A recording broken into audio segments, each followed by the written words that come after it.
Good afternoon. Welcome to another studio sessions.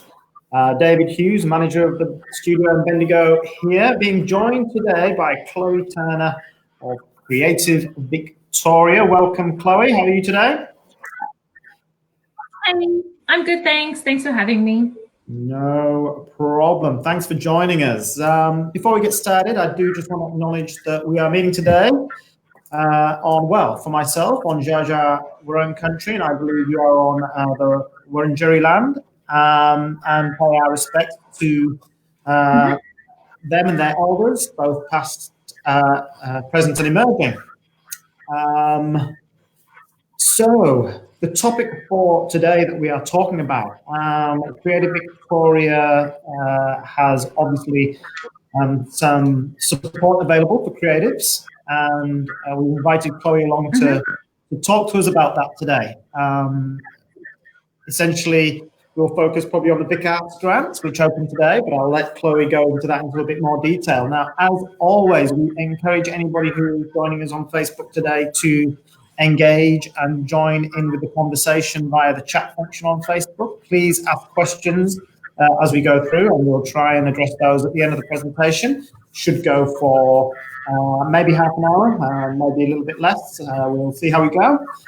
But I think without any further ado, we might hand over to you, Chloe, and we'll kick off. Awesome. I'll just share my screen and get that happening.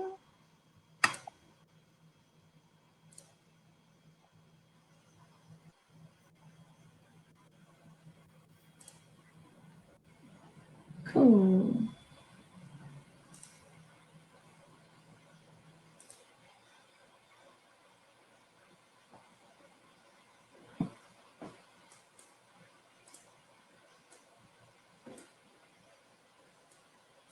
Awesome.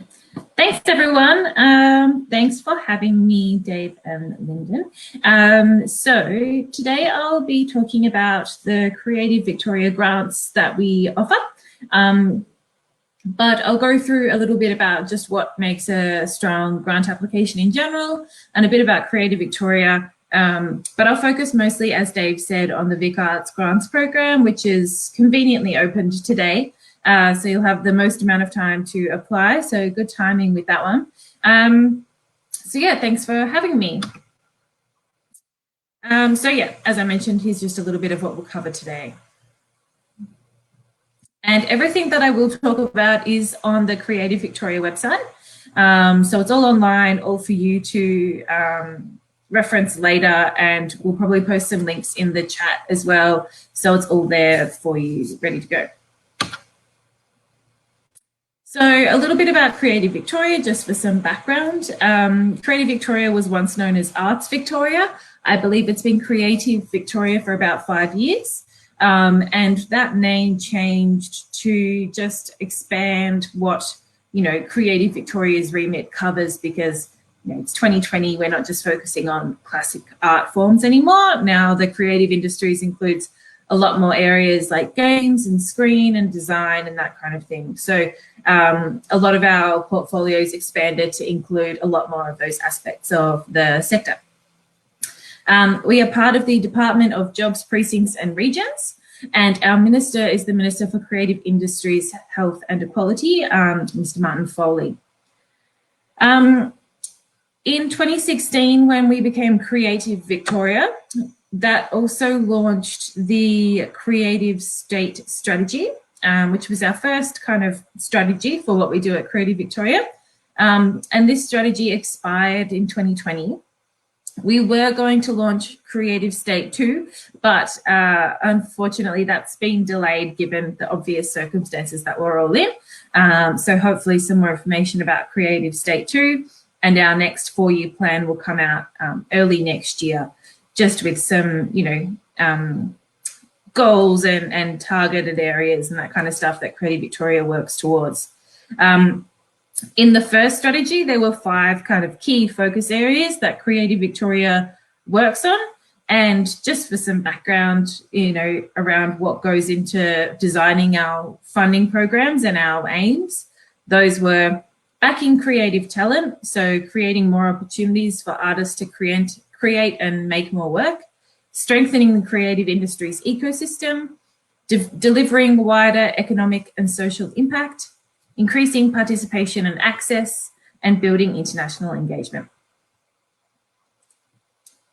So here are some of the grants that we offer.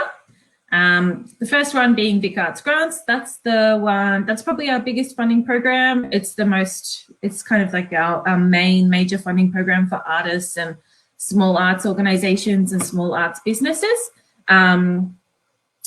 You can apply to that as an organization or an artist, and it's typical kind of art projects like, wanting to put on an exhibition or, make a theatre show or go on a tour and those kinds of things. So I'll get into that in more detail later. Next up, we've got the Creators Fund. So the Creators Fund, we don't have any dates confirmed for this year yet, but hopefully that information might be up soon. But the Creators Fund is very much a kind of early stage research and development program. So it's essentially for you to apply for funding to take a break from, making work and doing shows to just focus on researching and developing a new idea. So it's quite open. You don't really have to have concrete outcomes like putting on an exhibition, but it's more for early stage thinking. We've got the Music Works suite of programs, which includes some quick response funding and major funding. The Music Works program is more for contemporary music, so more for artists who are contemporary musicians and they might be trying to record an album or release an album and go on tour, or work with a record label and go play South by Southwest, or those kinds of opportunities. In a world when we can travel. But that's the kind of opportunities that come through the Music Works program. Some more programs, I'll just quickly touch on these because they're not super relevant or open at the moment, but it's good to just know the suite of programs that we offer. We've also got the Small Regional Presenters program. This one is for regional, community town halls, that want to bring out a show or a performance to host at their venue. We've got Touring Victoria, which is for artists to tour to regional Victoria. We've got Creative Learning Partnerships, which is a program for schools to apply to us in order to employ an artist to work at their school for a period of time, a few terms, to kind of deliver a project with the students. We've got the Innovation in Marketing Fund, which is a marketing grant fund for organisations to kind of do new and different marketing exercises. And we've got the Organisations Investment Program, which is really a program for organisations to come in and get recurrent multi-year funding through Creative Victoria. So here are some really important things to think about when you're thinking about applying for a grant. So maybe after today's session, you're like, those grants sound great. I'm going to apply. But before you start your application, think about these three kind of questions. So is it the right grant? It never makes a strong application when it's really obvious that you're trying to squeeze your project into the grant guidelines. And it's maybe just it's not fitting. Like it's like trying to fit a square in a triangle hole. Like it just doesn't quite work, and it's on the edge of the eligibility and it doesn't quite suit the program, but you're applying anyway. And is it worth your time? Is it worth the energy that you're putting into this application if it doesn't quite fit? And the best way to find out if it's going to fit is to give the program staff a call and chat to us about your project and your idea. Another question is it the right project? So again, this is similar to the right grant. Like, is it the right project for the aims of this program? Or do you have another project, that might be more appropriate to apply in the next 6 months or something like that, that might have a better shot at success? And is it the right time? So is it, maybe you've got this very exciting but very new idea and you're in the very early stages of development, and you want to apply for a grant, but maybe if you wait 6 months, you'll have a draft script. And so you can, include that support material and really have that development work there to support your case. So sometimes it's worth waiting that 6 or 12 months till your project is a bit more further developed and applying then, rather than putting all your effort into an application at a very early stage and getting a bit disappointed and then, not getting the grant. So these 3 questions are really important when you're considering applying for a grant. There's a couple of myth busters at the bottom there as well. So, the myths are, include things like, grants are only for certain types of artists or creative practitioners, which isn't true. Anyone can make a strong case for grant funding as long as it's kind of in line with the assessment criteria and the aims. Only established artists get grants. Also not true. We make a really strong effort to ensure that emerging, established, mid-career artists at all levels are getting funded through our programs. One of our key objectives is that the Vic Arts Grants program provides a broad distribution of funding to the Victorian arts sector, so that, people from all sorts of communities, all sorts of regions in Victoria, and all sorts of career levels are getting the funding. So, that comes into play as well with the emerging versus the established part. There is always a genre, gender, access, geographic or diversity bias. Again, not true. That geographic bias, again, is something that we do try really hard to make sure that people from all over Victoria are getting the funding, as well as those other areas. And the last myth there is that grant writers always get results, which again is not necessarily true. Sometimes having a grant from the voice of the artist in really simple, plain language, just kind of describing what it is they want to do in a really clear way, is going to be just as good as someone who's written, 10 grants, and the panel, they want to hear from the artist themselves. And so not necessarily true. So the Vic Arts Grants, so this program opened today and it closes at 5 p.m. on the 20th of August, and it's for projects that are happening from the 1st of January next year. So it is our kind of big funding program. It spans all art forms, and you can apply if you're kind of doing a project as an individual or as an arts organisation. Some basic facts and numbers here. So we receive around 350 to 400 applications for this program. So it's super competitive, and the success rate is around 15%, which is pretty intense. The program supports, professional artists, as I said before, from all levels of their career. And it's open to new ideas, new modes of practice, and new approaches to the delivery of your arts practice. So, it can be open to lots of different types of activities. Some of those might include, working with the community to create new work, developing a new work for yourself, presenting a work in a gallery or, a theatre show, as well as, international or national kind of development and those kinds of things, as well as artist residencies. So it's quite a broad and wide-reaching program. The way that the Vic Arts Grants program is assessed is by peer assessment panels.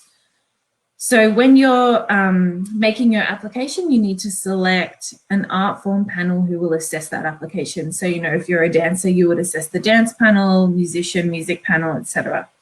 When we are picking who is going on those art form panels, again, we think about that broad distribution I mentioned earlier and try to ensure that those art form assessment panels are made up of peers that have, ranging expertise from different parts of the sector. So maybe for a music panel, for example, we might have someone who is working in the opera sector, working within jazz, working within contemporary music, working within community sectors, working within all different types of music. I'm probably missing some, but to make sure that there's expertise from all of the different types of applications that we might get in.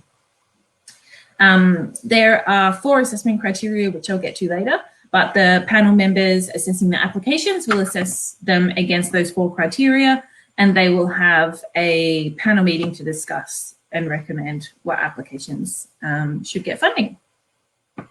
There is also a 2-year funding stream for the Vic Arts Grants Program, and the 2-year funding stream is for organisations who want to, do a really big project or a program of activities, or individual artists to undertake large-scale projects.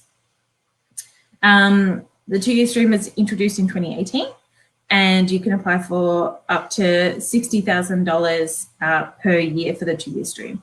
For the regular project grants, it's between $5,000 and $60,000 for the projects. So yeah, that's kind of Vic Arts Grants in a very brief overview there. And yeah, open today and closes on the 20th of August. So these are the 4 assessment criteria. We've got artistic merit, which is the first one. So, this is your concept, your rationale, your artistic support material. So with the application form, you answer some questions, and then you also include some support material. So to prove artistic merit, you might include things like examples of your work, a website, you might upload videos or photos or audio, depending on what your art form is, to help show the peer assessors, what it is you do and why you do it. For artist and sector development, the second criteria, this is mostly referencing question 2 in the application form, which is around, the sustainability and the career development that this project is going to have on you, and the impact that this project will have on the arts sector that you're involved in. So this might be shown through having some letters of support from your peers. So the artist and sector development is 2 parts as well. So you've got to kind of talk about the artist development. So how will you as an artist benefit from doing this project? But then also the sector development. So how will the broader arts sector benefit from this project as well? The third criteria is audience and or community engagement. So, this is thinking about how are you going to attract an audience and target an audience. Are they going to be a new audience?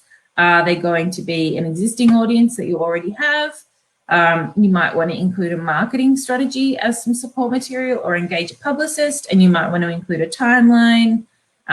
These are the kinds of things that the assessment panel are looking for in this criteria.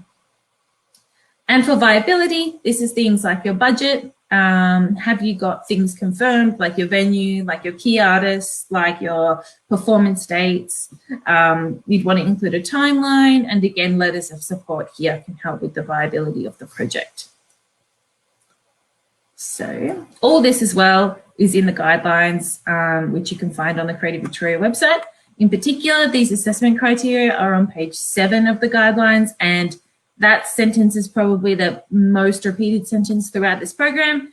The assessment criteria are on page 7 of the guidelines. So I highly recommend that you pay attention to that page and you look at the assessment criteria, and that's a really good starting place when you're setting up and drafting your application. Support material. So as I mentioned, it's good to include support material to help articulate and answer the assessment criteria with your application. Support material can really strengthen an application, and it's really important part. So don't leave it to the last minute, and put just as much effort into the support material as you are into the written answers of the actual application form. When you're doing your support material, make sure that it's curated. So don't just put in everything. Like, try and choose stuff that's really going to make your case and present a really strong argument. So just say you get, 7 support letters back because you're really organized and you ask a lot of people thinking that not everyone's going to get them back to you.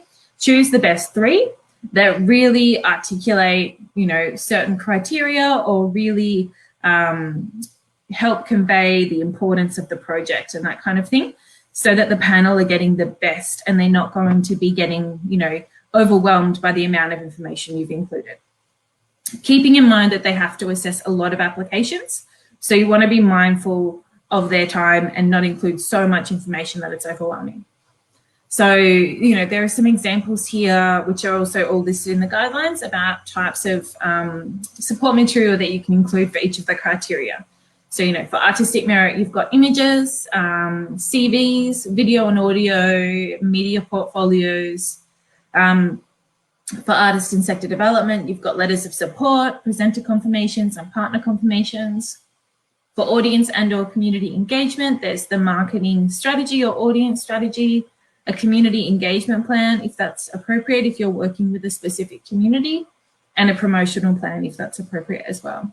And for viability, a budget, venue confirmations, timeline, letters of support, and a contingency plan. So these are just examples, but it's recommended to include as many of these as is relevant to have a strong application.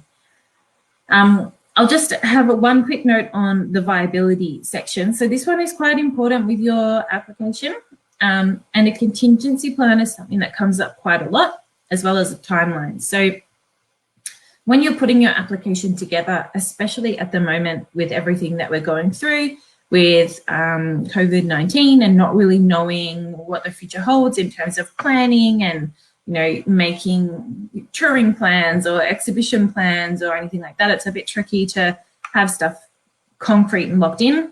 It's highly recommended that you include a contingency plan. So if you're making plans to, you know, do an exhibition next year and you're applying for funding for it, maybe have a contingency plan, which is just a plan B of what would happen if for some reason you can't do that exhibition. You might want to include that you might do it online, or that you'll delay it, or those kinds of things. And contingency plans are also really good for budgets. So just say you're applying to Creative Victoria and also some other, you know, maybe local government, so like the City Council for grants, or you're applying to Australia Council for the Arts for grants, or maybe you're selling tickets to your show, or even fundraising, doing a possible campaign or something. It's good to have in your contingency plan what happens if you don't sell as many tickets, what happens if you don't meet your fundraising goal, what happens if you don't get the grant, so that the panel can assess the application and say, okay, cool, if they don't get this income in here that isn't confirmed yet, they have a plan B of how they're going to make up that shortfall, or maybe they'll delay it and try again, or those kinds of things. Just helps boost your viability. So with your application, it's made up of a project description, which is a really brief sentence just about what the project is. There's an example of this in the application drafting tool that you can download on our website. It really needs to be brief, this one, so don't spend too much time on the project description.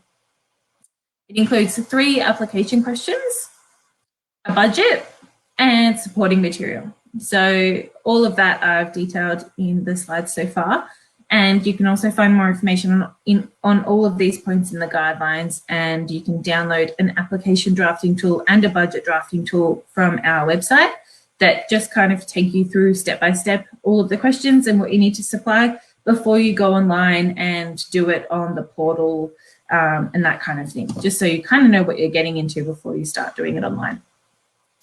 As I mentioned at the start of this presentation, I can't recommend enough that, you know, before you start your application and when you're just thinking about your ideas and you're thinking about if you should apply, definitely give program staff a call. I've got all of our contact details at the end of the slides, just so you can chat through your project and your ideas, and we can make sure you're on the right track and heading in the right direction with your application, because there's nothing worse than you spending like a whole week working on an application, or like a whole day, and then you call us and we're like, oh, actually that's ineligible, or that's an oversight, or that doesn't really work with our timelines or something because you've missed a part of the guidelines or something. So definitely give us a call before you kind of get stuck into drafting the application. So to develop a strong proposal, it's good to plan ahead. So, you know, don't start your application the day it's due. You'll be surprised how many come in on the day it's due, but it's ideal not to start it on the day it's due. And hopefully you're already going to be better than that because you're watching this presentation. You know, have your key artists that you're going to work with locked in and confirmed, have letters of support, reach out to people and try and get confirmations and that kind of thing. Have a timeline, be organised. So step 2 is providing relevant support material. That's going to strengthen your proposal. So as I said before, make sure that that support material is curated and you're not just throwing in all of this information that's going to overwhelm the assessors. Just choose the best information that's really going to strengthen your application and enhance the assessment criteria that you're trying to talk to. And the third one is include a realistic and viable budget. So, another thing that we recommend as well as a contingency plan for your budget is some budget notes. So just say you've got, as a budget line, accommodation, and that accommodation is $100 a night, and it's going to end up equaling $1,100. So you might have accommodation, $1,100. But as a panel member, like looking at that, you're going to see, cool, how much is that a night? How many nights do they need the accommodation? Where is the quote from? All those kinds of things. So if you have some budget notes, you can just kind of take that extra level of detail and just explain how that was calculated. So you would say 11 nights at $100 a night. And having that extra level of detail just helps explain those vague expenditure items that are kind of a large lump sum, and just helps kind of take some of the mystery away from what that bigger number is made up of and how you got to that calculation. It's also a really good one for ticket sales. If you've got, for example, tiered ticket pricing for concession pricing and non-concession or those kinds of things, or early bird, then you can put your calculations into some budget notes so the panel members know what types of numbers you're expecting and how you got to that final number so they can see whether it's realistic or not, all those kinds of things. And finally, some other funding avenues. So, just it's good to keep in mind when you're drafting a budget that, it's always really good to have lots of different types of income. So the Vic Arts Grants Program can't support a full project. It can't be the only income line. There needs to be other income. So whether that's from other grants, from yourself, from fundraising, from ticket sales, as I said, it's always good to keep kind of looking into this kind of other avenues. So there's just some suggestions up here. So you've got crowdfunding, partnerships like the Creative Partnerships Australia and the Australian Cultural Fund, philanthropy, so that's like philanthropic grants and donations and those kinds of things. You've got national government, so that's like Australia Council for the Arts and their grants program, Festivals Australia and Touring Australia, government bodies like Regional Arts Victoria, local councils, small business grants, and then other options like peak bodies, microloans, copyright agency, other types of, peak bodies that give out other small types of grants as well. So, another good thing to do as well, so once you submit your grant application, it's always good to kind of keep looking for other opportunities and also keep Creative Victoria updated with how you're going with those other opportunities. So just say in your application you put in your income that you've applied for Australia Council as well, and then you get that Australia Council grant. You can let us know, even though you've already submitted your application, that you've gotten that grant, and then we can keep that information on file so that when it's being assessed, we can let the assessors know that that's been successful and so on. So it's really good to keep us posted with how you're going, pretty much. And that's it. So here's our contact information for the staff working on the Vic Arts Grants Program at the moment. All of this is on our website. And yeah, I definitely recommend giving us a call, sending us an email, and just getting in touch to reach out about your application.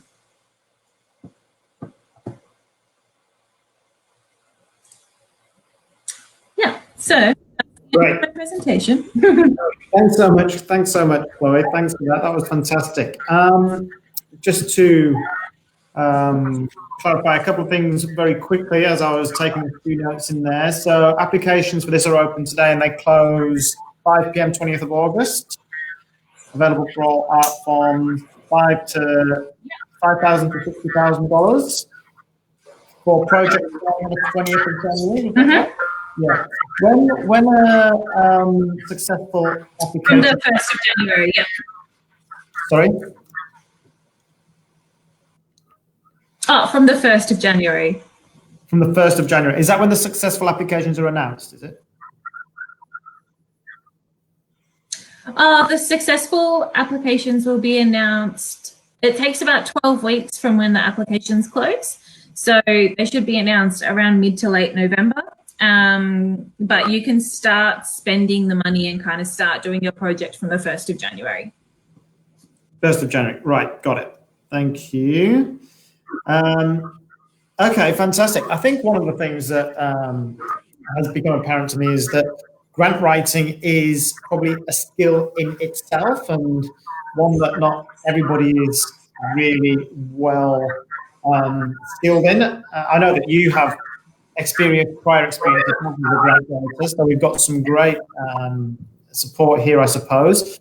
So I think the advice to call you guys at Creative Victoria is a fantastic one. I encourage people to do that. If they do have any ideas that they're wanting to put in applications for. The contingency planning I thought was an interesting thing to put in there, especially given the circumstances that we're in. So you're talking about having a contingency plan.